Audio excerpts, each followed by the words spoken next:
Hello students, welcome to my channel. हमने कल chapter third fiber to fabric start किया था। मैंने कुछ आपको इसमें फैब्रिक्स के बारे में नॉलेज दी थी, कुछ आपको स्टडी करवाया था। बताई थी कि फैब्रिक्स दो टाइप के होते हैं, natural fibre, synthetic fibres. Natural वो होते हैं जो हमें प्लांट्स और एनिमल सोर्सेज से मिलते हैं, और सिंथेटिक जो केमिकल से ऑब्टेन किए जाते हैं।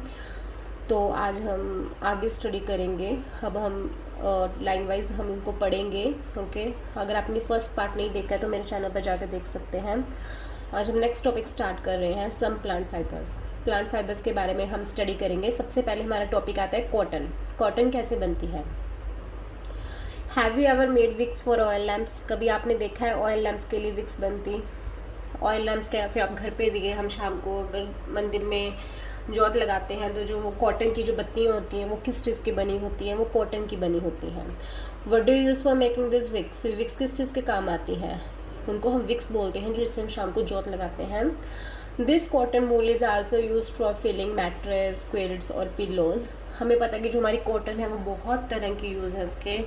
मैट्रेस, जो हमारे घर पे मैट्रेस, जो गद्दे हैं हमारे बेड के मैट्रेसेस हैं, उनमें फील की जाती है। क्विल्ट्स होते हैं जो हमारे कंफर्टर्स होते हैं, जो एसी क्विल्ट्स हैं जो ऊपर लेकर सोते हैं, उनमें कॉटन फील की जाती है। और पिल्लोज, जो पिल्लो होते हैं उनमें भी कॉटन फील की जाती है। Take some cotton wool, pull it apart and look at it edges. आप एक कॉटन वूल लीजिए, थोड़ी सी कॉटन लीजिए हाथ में, उसको ऐसे ऐसे करके खिला दीजिए उसको। ओके, और उसकी एजेस को देखिए। What do you observe? आपको क्या देखने को मिलेगा? The small thin strands that you see are made of cotton fibers. आप देखो कि उसमें जो छोटे छोटे स्ट्रैंड्स हैं, स्ट्रैंड्स पढ़ाए थे ना मैंने, किनको बोलते हैं? फाइबर्स को बोलते हैं। जो फाइबर्स, वो जो स्ट्रैंड्स हैं वो कॉटन के बने होंगे।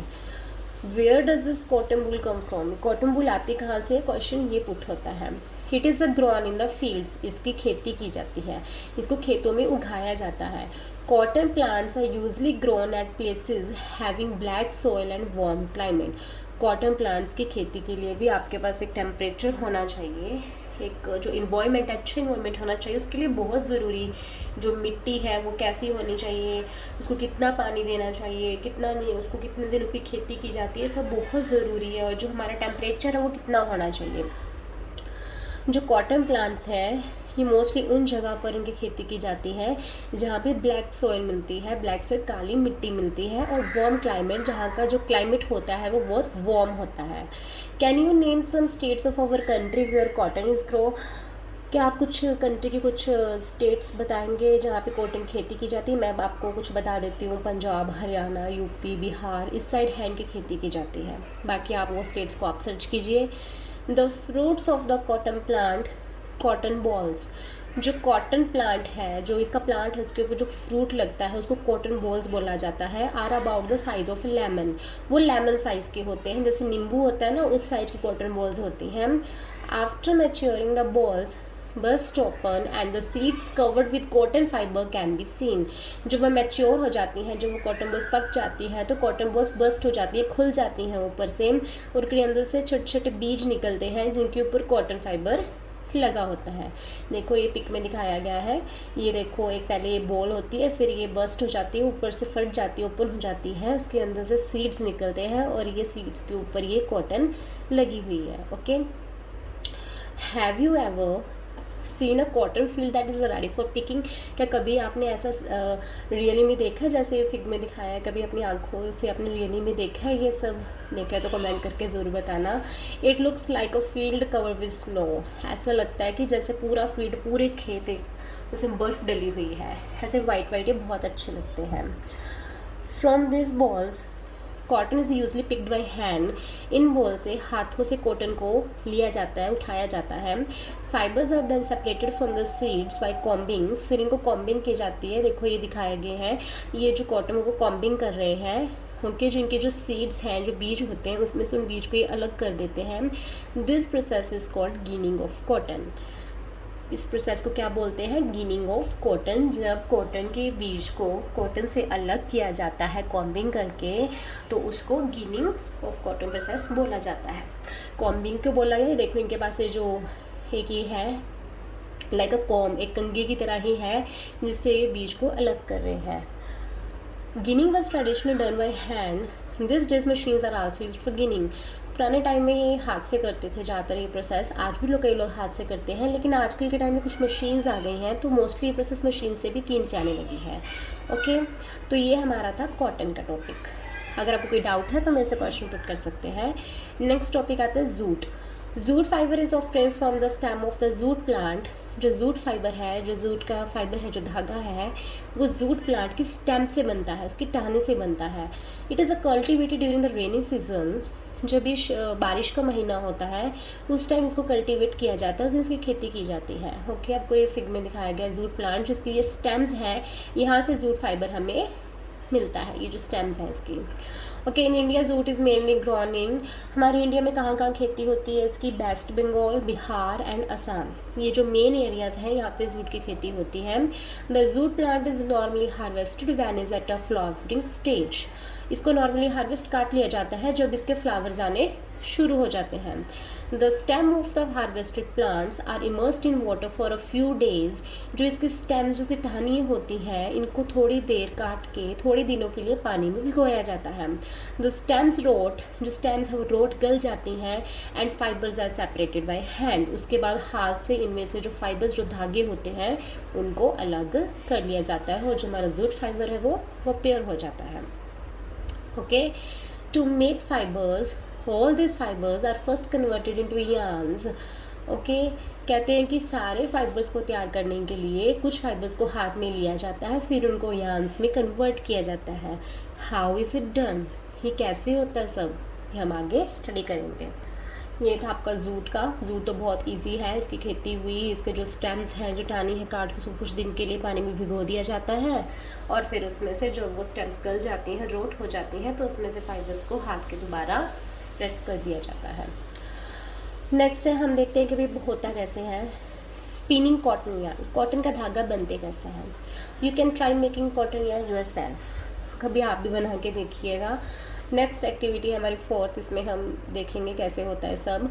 Hold some cotton wool in one hand, कुछ कॉटन अपने हाथ में लीजिए। Pinch some cotton between the thumb and forefinger of the other hand. देखिए इस पिक में दिखाया गया है, एक साइड से आप उसको एक तो थंब से ले लीजिए और एक आपसे क्या करना है, अपनी फोर फिंगर, जो ये थंब के साथ फिंगर है ना, उसके साथ की जो फिंगर है, जो ये है, उसको हम मिडिल फिंगर बोलते हैं अपनी, उससे उसको जो फोर फिंगर से उसको दबा लीजिए। Okay, and now gently start pulling out the cotton while continuous twisting the fibre. आप धीरे धीरे इसको कॉटन को खींचने की कोशिश कीजिए, धीरे धीरे स्ट्रेच कीजिए और उसको ट्विस्ट करते जाइए, इसे गोल गोल घुमाते जाइए। Okay, and are you able to make a yarn, तो इससे क्या होगा, आपका जो यार्न है वो तैयार हो जाएगा, जैसे फिग 3.9 में दिखाई चुके हैं ऑलरेडी इन्होंने ये जो प्रोसेस की है। Okay, the process of making yarn from fibre is called spinning. Spinning किसको बोलते हैं? एक फाइबर है, जो फाइबर से यार्न को ऑब्टेन करना, फाइबर से यार्न को बनाना स्पिनिंग होता है। In this process fibers from a mass of cotton wool are drawn out and twisted. इस प्रोसेस में मैं आपको बता चुकी हूँ, कॉटन वूल को हाथ में लिया जाता है, उसको खींचा जाता है और उसको ट्विस्ट किया जाता है। ओके, और इससे जो हमारे हैं यार्न्स तैयार हो जाते हैं। Okay, this brings the fibres together to form a yarn. Simple device use for spinning is a hand spindle also called takli. कहते हैं कि एक सिंपल डिवाइस यूज़ किया जाता है हैंड स्पिंडल, स्पिनिंग करने की, जो हम तकली बोलते हैं। 3.10 फिग में शो किया गया है। ओके, ये देखिए ये पिक में ये शो किया गया आपको, इसको बोलते हैं तकली। Another hand operated device use for spinning is अ चरखा। जो अनदर डिवाइस है इसको स्पिन करने का वो है चरखा। चरखा तो आपको पता ही होगा, महात्मा गांधी भी इसको यूज़ करते थे। ओके, 3.11 में ये हमारा दिखाया गया चरखा। दो डिवाइसेस हैं, चरखा एंड तकली, जिस पे इनको स्पिन किया जाता है। हाथ से स्पिन करना बहुत टफ होता है, तो इसलिए इनको ये वाले डिवाइसेस यूज़ किए जाते हैं। Use of charkha was popularized by Mahatma Gandhi as a part of the independence movement. Charkha तो महात्मा गांधी जी ने भी यूज़ किया था, पॉपुलर है महात्मा गांधी से ये, जो उन्होंने इंडिपेंडेंस आज़ादी के आंदोलन में इसको यूज़ किया था, इसे सिंबल रिप्रेजेंट किया था। ही एनकरेज्ड पीपल, उनका इसको चरखे को यूज़ करने का मकसद क्या था, वो जो लोगों को इंकरेज करना चाहते थे कि वो कॉटन जो फैब्रिक है उससे के कपड़े पहने, जो हमारे इंडिया में खुद हम बनाते हैं। बाहर विदेश से आने वाले जो कपड़े हैं उनका विरोध किया था उन्होंने। He encouraged people to wear clothes made up of homespun yarn termed as a khadi and shun imported cloth made in the mills of Britain. Okay, उन्होंने कहा था कि जो ये हमारा घर से निकला हुआ, हम घर पे जो धागा बनाते हैं जिसको हम खादी वर्ड देते हैं, खादी भी एक कपड़ा होता है जो कॉटन और उसको शाजूर को मिला के कुछ ऐसा बनाया जाता है। ओके, तो उस चीज़ के आप कपड़े पहनीजिए, और जो ब्रिटेन कपड़े हैं प्लीज़ उनको बैन कीजिए। To popularize and promote khadi, the government of India constitute a body called Khadi and village industries commission in 1956। Khadi को प्रमोट करने के लिए गवर्नमेंट ऑफ इंडिया जो है, जिन्होंने एक बॉडी बनाई, उन्होंने एक यूनियन बनाया जिसको नाम दिया उन्होंने खादी, और जो विलेज इंडस्ट्रियल कमीशन है ये 1956 में इस्टेब्लिश हुआ था, इसको खादी नाम दिया गया। Spinning of yarn on a large scale is done with the help of spinning machines. आज के टाइम में स्पिनिंग मशीन्स आ गई हैं जिसमें बहुत बड़े लार्ज स्केल पर यार्न को स्पिन किया जाता है और कॉटन फैब्रिक तैयार किया जाता है। After spinning yarns are used for making for fabrics. जब यार्न्स हमारे प्रिपेयर हो जाते हैं उनसे हमारा फैब्रिक तैयार हो जाता है। नेक्स्ट है यार्न टू फैब्रिक। यार्न से फैब्रिक कैसे बनता है? There are many ways by which fabrics are made from yarns. बहुत तरीके हैं जिसमें हम फैब्रिक्स यार्न से फैब्रिक्स बना सकते हैं। The two main processes are weaving and knitting. जो मेन प्रोसेस है वो है weaving and knitting. Weaving, in activity 2 you might have noticed that a fabric is made up of two set of yarns arranged together। हमने activity 2 में study किया था ऊपर कि जो फैब्रिक है वो दो यार्न्स को लेके आपस में अरेंज किया था तो फैब्रिक तैयार हुआ था। The process of arranging two set of yarns together to make a fabric is called weaving. इस प्रोसेस को क्या बोलते हैं? Weaving process. वीविंग प्रोसेस क्या होती है? जिसमें दो यार्न्स को लिया जाता है, दो सेट्स लिए जाते हैं यार्न्स के, पतले पतले यार्न्स के, और उनको अरेंज किया जाता है और उससे फैब्रिक तैयार किया जाता है। ये प्रोसेस है weaving. Let us try to weave some paper strips. हम कुछ पेपर स्ट्रिप्स भी इससे एक्टिविटी करते हैं, स्ट्रिप्स के कुछ वीव करके देखते हैं उनको। Activity 5, take 2 sheets of paper of different colours. आप डिफरेंट कलर्स की, दो डिफरेंट कलर की, चाहे ब्लैक, ग्रीन, कोई भी, आप रेड, येलो, 2 शीट्स ले लीजिए। Cut square piece of length and width equal to 30 centimetre from each sheet. आप क्या कीजिए, जो लेंथ और उसकी विड्थ है वो 30 सेंटीमीटर रखिए हर शीट की, और उसमें से स्क्वायर पीस काट लीजिए स्क्वायर शेप का। Now hold both the sheets into half. उनको क्या करें आप, हाफ बीच में से उनको फोल्ड कर दीजिए। On the one sheet draw lines as show in the fig 3.5a। Okay, ये आपको प्रोसेस दिखा रखी है पूरी। आप इसमें से एक शीट पे कीजिए, लाइंस ड्रॉ कर दीजिए। ठीक है, जैसे इसमें लाइंस ड्रॉ कर दी है इन्होंने। And on the other as show in fig 3.12b। और ऐसे जो इस पे सेकेंड वाली शीट पे ऐसी लाइन ड्रॉ कर दीजिए। Cut both the sheets along the dotted lines and then unfold. आप क्या करें, जो डॉटेड लाइन से दोनों शीट्स का कर दीजिए, कट कर दीजिए और उनको अनफोल्ड कर दीजिए, खोल दीजिए। Okay, weave the strips one by one through the cut in the sheet of the paper.